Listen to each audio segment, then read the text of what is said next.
welcome back. You got Will and I-Man here from the Block Runner, MetaZone, and Rovi, and today we're going to talk about Bittensor. Give a little update. Yeah, just not panic. Sky is not falling just because the price has been a little down over since the last time we talked about it, probably 3-4 weeks ago. That's when our first discovery, thanks to one of our loyal listeners or viewers, suggested we had to take a look at this project because we were very invested in mentally and entertainmentally in the AI space, right? We're very interested to see where all this is going to develop, and we know there's going to be a blockchain tie-in at some point. But little did we know, there was a blockchain tie-in, and it's been in development since, I think, 2015. Long time. Yeah. So that's the Bittensor, right? So let's do a little recap of where Bittensor is now, and let's contextualize why the price action of like the short term really shouldn't be of any concern. Yeah. If anybody truly believes in the premise of Bittensor and decentralized AI network, shouldn't even be thinking about price. Yeah, I totally agree. You know. So if this is the first time you're hearing about Bittensor, let's kind of break down exactly what it is. Yeah. So this is a community-generated documentation, by the way, which will be, the links will be in the description. It's definitely a read here, but what it is, Bittensor is an open source protocol that powers a scalable, decentralized neural network. The system is designed to incentivize the production of artificial intelligence by training models within a blockchain infrastructure and rewarding performance with a custom digital currency. Yeah. So, of course, that digital currency is called TAO, and if you look at the price performance since its launch, July 2022, it's gone up to a peak of about 100 and change. Yeah. And it's been going down ever since then. Yeah. And so the current price is around $36, and the whole point is to not panic because this has it's one of those extremely important projects. Yeah. That if you really want to be entertained, this is a project you have to follow. Right, and this is like getting in on like Game of Thrones at the ground floor as far as entertainment, because this is going to entertain you for significant years to come. You know what I mean? Yeah. Yeah, it's important because you have to understand the gravity of the problem, the dilemma that faces humanity in the future. Yeah. As a result of artificial intelligence, the same way as like, if you're buying into Bitcoin in its early days, you had to have understood the potential future dilemma that it is a collapse of our financial system, right? Yeah. That is what Satoshi saw coming. That is the reason why he was, inspired to create some sort of alternative method of establishing value on this earth in our existence, right? That is Bitcoin experiment. And it's by no coincidence it happened after the 2008 collapse. Exactly. Yeah. So yeah, he had a nice little like aha awakening. Reminders like, shit, I better get this done. That's right. Better stop, doing whatever the fuck it was she was doing before then. Yeah.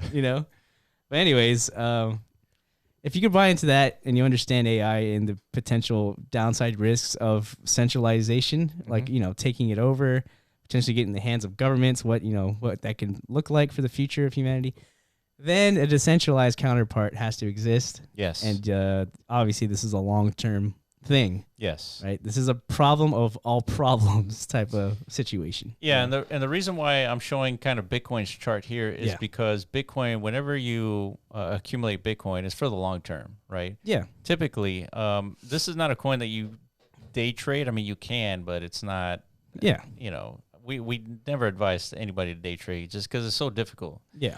But the whole point is number seems to always go up in the long scheme of things. For a reason, right? So in Bitcoin's case, it was a very well designed economic scheme by Satoshi's and whatever organization, whatever. They understood like the value mechanisms of how things get appreciated in by humans, right? Like things like gold. Yes. Some people don't see the value in it at all. Yeah. But it is a thing that has over time appreciated in value consistently due to like several, properties. Yeah, physical properties, yeah. Right? Things like scarcity. Difficult to mine. Yeah, difficulty to extract, right? Availability of supply, things like this, right? And they were all quantifiable, and then if you understand that, you would know over time this thing is just going to go up, up, up, up, up, up in appreciation and value, right? So they injected those same parameters into the Bitcoin scheme, right? Token scheme. Yeah, not only that, they're supporting a whole network of contributors to that ecosystem to develop artificial intelligence in a way where the community gets to own a piece of the network via the token. You're talking about TAO now, right? TAO now, yeah. Yeah, so that the reason why to contextualize what it is that makes Bitcoin end up looking like this from a graphs perspective, right? Only up and to the right. Yeah. It's because of that economic, parameters that are set. And the Tensor is utilizing exactly the same thing. Yeah. For a different purpose, though, right? It's like Satoshi wanted to incentivize a community to support like validation of transactions. Exactly. Yeah. But not in the Bittensor case. It's all about building machine learning models, right? That's right. Yeah. Fucking crazy. Yeah. And so we were just listening to Jake, one of the co-founders of Bittensor, on a podcast, and he was saying that if you compare Bitcoin's network to Google, Bitcoin's network is 500 times bigger than Google's data centers. Bitcoin's basically the collective result of all these miners and node operators, right? Right. It results in the computational power or output 500 times greater than what Google could cook up. Yeah. That's fucking insane. And so obviously Google being one of the biggest companies and one of the more companies with like resources to acquire such a network. Yeah. There's no way Google has enough money to compete with Bitcoin as far as network computational power goes. Google can never in any scenario scale to a 500x force that it already is at the moment. No way. And there's been like leaked documents from Google himself. That's right. Talking about exactly this. Yes. It's like that open source technology is going to supersede everything that Google is doing and OpenAI is doing. It's going to swallow it whole. Yeah. Because you can't stop like a runaway network effect. Yeah. Of like, especially backed by an incentive mechanism as strong as Bitcoin. That's right. You know? Like it's a perfect storm against centralized ecosystems for AI. Yeah, dude, they're truly fucked. Yeah. But that's what we want, because that's what's better for humanity in this situation. Because this technology, people are already seeing like the red flags of AGI and stuff like this. Elon's talking about building a decentralized AI, at least not in those words, but a democratized version of artificial intelligence development. Right. Which basically just means taking it out of the hands of the few, like, the oligarchs who control this stuff. That's right.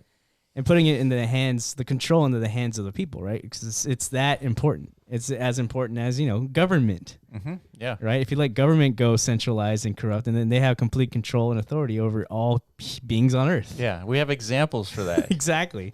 And the outcome of that is traditionally very sour. Yeah. To say the least. Yeah.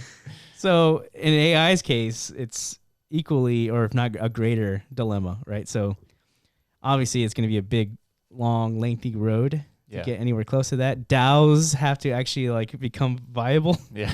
Much more like solid in their functionality. I don't know. Maybe AI will solve that even also. Yeah. And so now let's take a, look at Bitcoin 500 times the size of Google, right? And what Bitcoin is doing, they're connecting blocks with each other. And the way they do that is they're basically guessing a number. Yeah. And that number allows it to be linked to the previous block, right? Yeah. So if a miner wins, they get some Bitcoin, right, as a reward. Yeah. But that means one miner gets that reward out of the thousands of miners out there. Yeah. So all that computational power was just wasted. Yeah. So what if, instead of wasting it, you apply that to machine learning models? Yes. Now all that wasted energy can now be directed to building artificial intelligence. Right. And so that's what Bittensor is. Yeah. So it's pretty mind-boggling once you think about it. It is. And then also the big thing to kind of like consider now is like, because it's such early days, it's contextualized expectations of like what needs to happen in the future. Yeah. For Bittensor and TAO to have, similar value propositions that Bitcoin has. Like Bitcoin is dealing with, if Bitcoin stuck to the only like the store of value narrative of what it has been operating on for the last, half a decade. Yeah. Then you're talking about some of the biggest macro events in human history have to occur for that value proposition to maintain through the long run. But what's happening on BRC20s and everything, like we've been talking about the last several weeks, is expanding that scope of value proposition. So Bitcoin's looking good right now. Yeah, yeah. It might be heading in like a never-ending, self-fulfilling trajectory, which is good for Bitcoin, good for the whole space, right? Yes. But Bittensor, man, like the value proposition of Bittensor is equivalent to the value proposition of Bitcoin in terms of. Yeah, but this requires like direct like developer involvement, right? Yes, it does. Yeah. That's going to be the most valuable of commodities, like of participants, right? And yeah, that's going to be what legitimizes this, because now you got to compete against devs who are obviously focused on centralized AI. Yeah, that's right. You're going to have to convince them is like you need to abandon those traditional models and participate in a much more decentralized version of that. So yeah, we got to get deep into the technicals of like what are the differences between like an open AI and like what Bittensor at the moment. Yeah. At what point does Bittensor scaling as a network get it to a point where it's now comparable to open AI power or greater? Or greater, yeah. Yeah, like that will be a killer inflection point, right? Where Yeah. devs will have no choice but to transition over. Yeah. Right? Why would you not? Yeah, I mean, this could be so important that even Google and OpenAI, they become nodes of the network. That's the hopefulness, right? Yeah. That would be fucking peachy Yeah, if you're a TAO holder. Because there's no way OpenAI and Google just like concede here. They're going to participate. It's sort of like the same argument I have about Bitcoin and countries. You do, yeah. Like I was thinking the exact same thing. Yeah, they're going to lose whether they like it or not. So they either lose in a way where they're participating in the network, or they lose in a way where they get left behind. Yeah. Yeah, humanity just transitions without them. Yeah, exactly. Something like that. I agree. Yeah, and so we're speculating here as to like the outcome of all this, but the more important thing here is that Bittensor is working on decentralized AI. Yes. Single most important development in humanity that we're working on is artificial intelligence. Yeah, we put it up there in the top 3, at least as far as like products of Web3. Yeah. Right. Number one is probably money. Yeah. The number one killer app of blockchain and open permissionless these types of environments is a new invention of a new type of money. Yes. I would put this probably in second or third. Number 2. Yeah, what would be number 3? Maybe like NFTs. It's like the tokenization of all goods. Like, so we got money and we got commodity. No, I think artificial intelligence supersedes. Dude, you might be right. AI might be number 1. Like, it could be, because it's literally life. It like would new life. Compete. Yeah, potentially. So it would compete with money. Fuck, that's scary. Yeah, what's more valuable than new life? Yeah, man. And like not just new life, but super life. Like something way more smart than all of us. Yeah, which is crazy. Yeah, so keep that in mind. Like, don't freak out and panic over like, oh, there's a dip. Yeah. Like that is like the last thing that should be on your mind. Is just, if you have conviction in this space, then fuck the price, man. You know where it's going. Yeah, exactly. You know what Bitcoin did over 10 years. That's right. Here it is. Yeah. Looking at the chart. Let's look at where's it at? When was it at $30? So at $30, we were looking at right here at the first peak around $30. So its first like money, like real, like market peak euphoric moment was around where Bittensor is sitting at today. Yeah. And this is pre-first halving, right? Pre-first halving, correct. And it dipped to around $2. Yeah. So Bittensor is like roughly like all-time high peak is something like 120, 150? Yeah, something like that. So we're looking at like a little 4 to 5x differential. Yeah, 90% retracement would be take it to around $15. So that's likely somewhere around there. Could be. That could be that's pure sort of speculation. Like the support. Yeah. We literally said before we start recording we're not going to make any predictions, but here we are. Yeah. Predicting. Yeah. But why not? It's fun, right? And but the thing that sticks out to me is the velocity difference, right? Or amplitude, or I don't know my physics. That's true. That's true. Yeah, like the peaks are much higher than what Bitcoin started. Obviously, because Bitcoin, no one's ever heard of blockchain before, and it was never invented before. Like, there was no like infrastructure to trade these things. Yeah. It had much of a tougher like adoption resistance. Yeah, no liquidity. That too. Yeah, so I would expect whatever that is in physics, the amplitude, I don't fucking know the difference. The thing that makes it that big. Yeah. I would expect it to be different, and it's already playing out like that. Yeah, it absolutely is. So post halving, I mean, for Bitcoin, it peaked at around $800. Like, so apply that theory crafted 4x multiplier. We're gonna look at like a $4,000 Bittensor sometime after its first halving. Right? That's our prediction. If we're right, we're definitely going to make a recap video again. It's like, dude, we told you so. I told you, yeah. You should have been holding TAO all along. But Right. again, this is a long-term thing, man. This is an asset in this Web3 space you don't want to lose.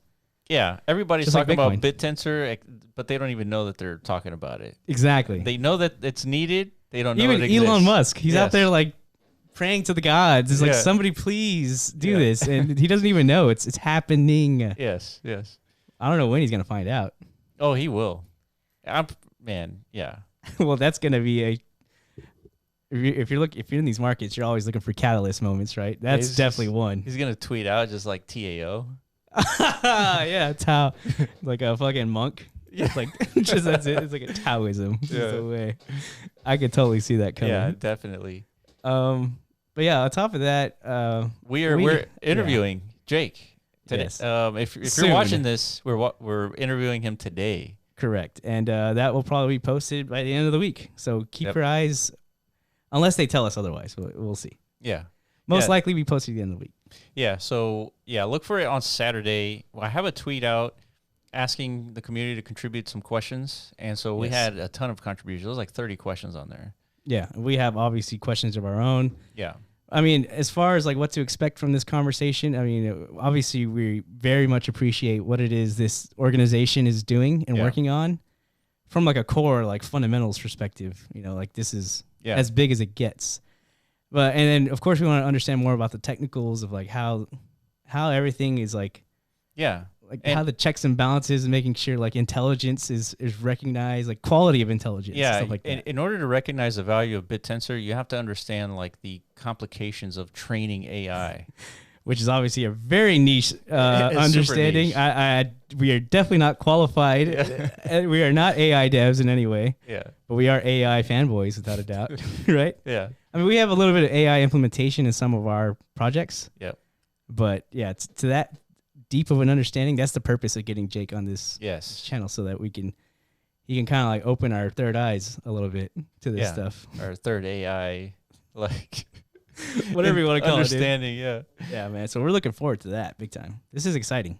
Yeah. So yeah, we're gonna be talking to him today. If you're watching this, so yeah, I think that's it. I think Bittensor, it's definitely something you should be paying attention to if you haven't already. Check out our previous video. We kind of break down tokenomics. Mm-hmm. We go into a little bit more detail. Mm-hmm. In later videos, we're going to follow up with Bittensor. There's like huge documentation developed by the community that we're going to kind of break down eventually. There's this TAO stats as well that gives you, like, check this out, man. Mm-hmm. In staking, there's a staking calculator here. Yummy. You can stake your TAO for 23%. Dude. And what does that actually do? So we were having an interesting conversation about the difference between staking on like a blockchain network, like an Ethereum, how that actually adds like a security element for proof of stake. And then like staking is another like activity you can do in Bittensor, but it's not necessarily to secure anything. It's more like verification that like these apps, right? These validators. Yes, to enable these apps to continue to grow. Yeah. So to me, it seems almost like because right now the biggest one is Tensor, right? It's like their Chat GPT. I think that might be the biggest one, but I'm not sure. I think the biggest application is Tensor, which is their foundation. Correct. So staking with them funds them to continuously develop. Yeah, exactly. So that's I love that model. I think it makes a lot of sense. It definitely is like it's like the community participating to provide a layer of authenticity to who these developers that are leveraging the OpenAI system of Bittensor. Because I mean, like we were talking about, there could be really bad actors that try to leverage this tech in the future, and it's good that the community has some sort of way to weigh in their contribution to determine who gets access and who does not, or who's authentic, who is a potential schemer. Yeah, which group of people are working on the AI that you would believe is going to provide some value, right? You stake with them. And doesn't have like pre-built-in biases or whatever the fuck, however bad actors can make nefarious outputs from this tech. Like we want to have different ways for the community, like I said, the people to be involved, not just be like, a boardroom of execs. That's right. That's right. All right. Well, that's Bittensor. Let us know if you have any questions. We're going to be interviewing the founder here pretty soon, and let us know. Find that tweet on Twitter where we're asking the community for questions. I think that's it. Yeah. You'll have about 3 or 4 days to do that. So yeah, definitely let us know. All right, guys. Appreciate it. Follow us on Twitter at the Blockrunner, at MetaZone.io, and at Roby AI, and we'll catch you in the next video. Peace.